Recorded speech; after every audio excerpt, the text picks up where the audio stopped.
Exode, chapitre 17. Toute l'assemblée des Israélites partit du désert de Sin pour parcourir les étapes que l'Éternel leur avait ordonnées, et ils campèrent à Réphidim. Là, le peuple ne trouva pas d'eau à boire. Alors le peuple chercha querelle à Moïse. Ils dirent, « Donnez-nous de l'eau à boire. » Moïse leur répondit, « Pourquoi me cherchez-vous querelle?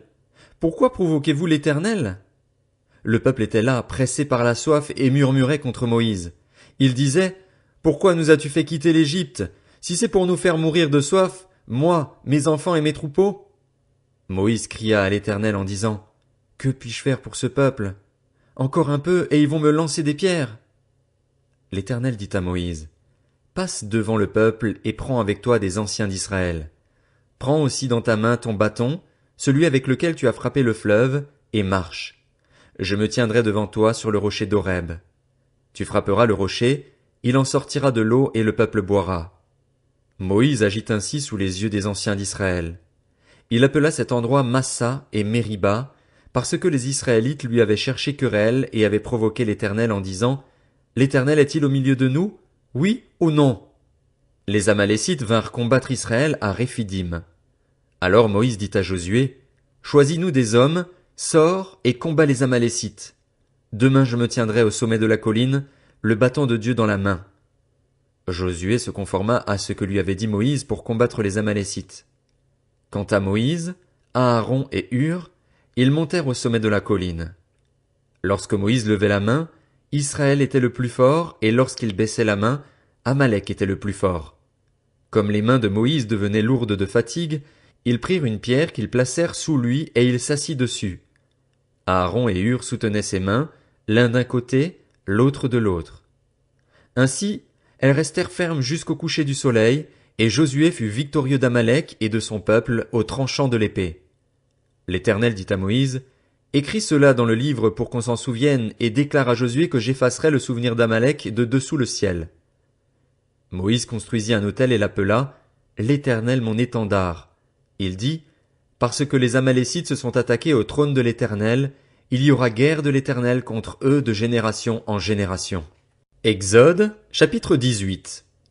Jéthro, prêtre de Madian et beau-père de Moïse, apprit tout ce que Dieu avait fait en faveur de Moïse et d'Israël, son peuple.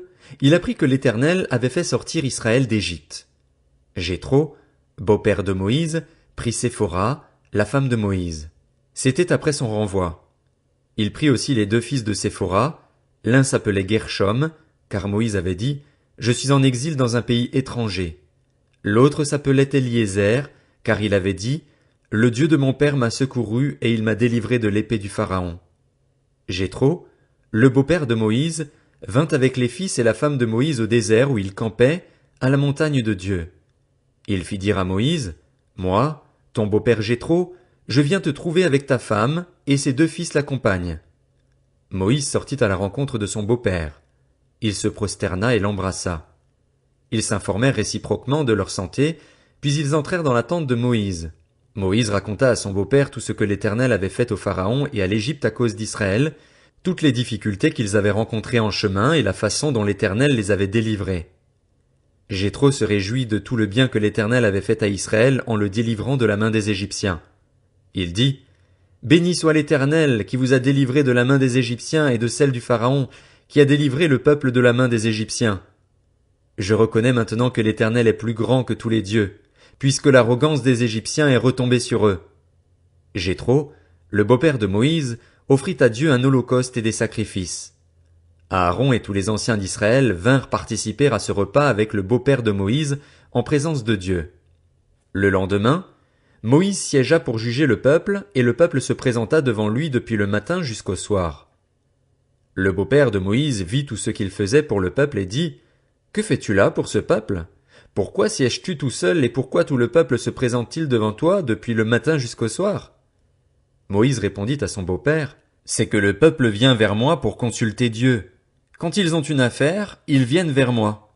Je juge entre les parties et je fais connaître les prescriptions de Dieu et ses lois. » Le beau-père de Moïse lui dit, « Ce que tu fais n'est pas bien. Tu vas t'épuiser toi-même et tu vas épuiser ce peuple qui est avec toi.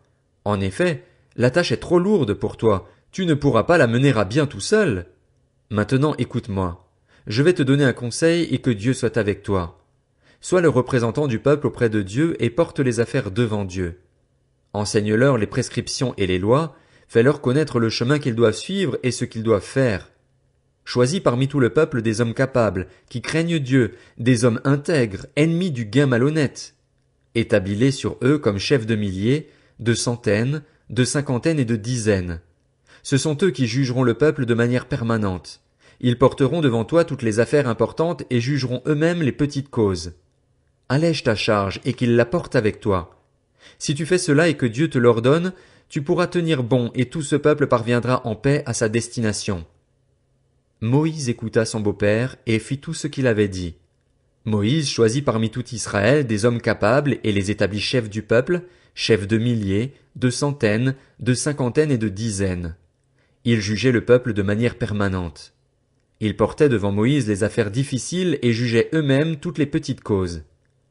Moïse laissa partir son beau-père et Jéthro retourna dans son pays. Exode, chapitre 19. Le jour même du 3e mois après leur sortie d'Égypte, les Israélites arrivèrent au désert du Sinaï. Partis de Réphidim, ils arrivèrent au désert du Sinaï et campèrent dans le désert. Israël campa là, vis-à-vis de la montagne.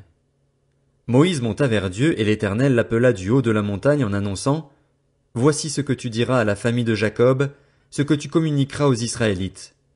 Vous avez vu ce que j'ai fait à l'Égypte et la façon dont je vous ai porté sur des ailes d'aigle et amené vers moi. Maintenant, si vous écoutez ma voix et si vous gardez mon alliance, vous m'appartiendrez personnellement parmi tous les peuples, car toute la terre m'appartient. Vous serez pour moi un royaume de prêtres et une nation sainte. Voilà les paroles que tu diras aux Israélites. » Moïse vint appeler les anciens du peuple et leur exposa toutes ces paroles, comme l'Éternel le lui avait ordonné. Le peuple tout entier répondit « Nous ferons tout ce que l'Éternel a dit. » Moïse rapporta les paroles du peuple à l'Éternel. Et l'Éternel dit à Moïse « Voici, je vais moi-même venir vers toi dans une épaisse nuée afin que le peuple entende quand je te parlerai et qu'il ait toujours confiance en toi. » Moïse rapporta les paroles du peuple à l'Éternel.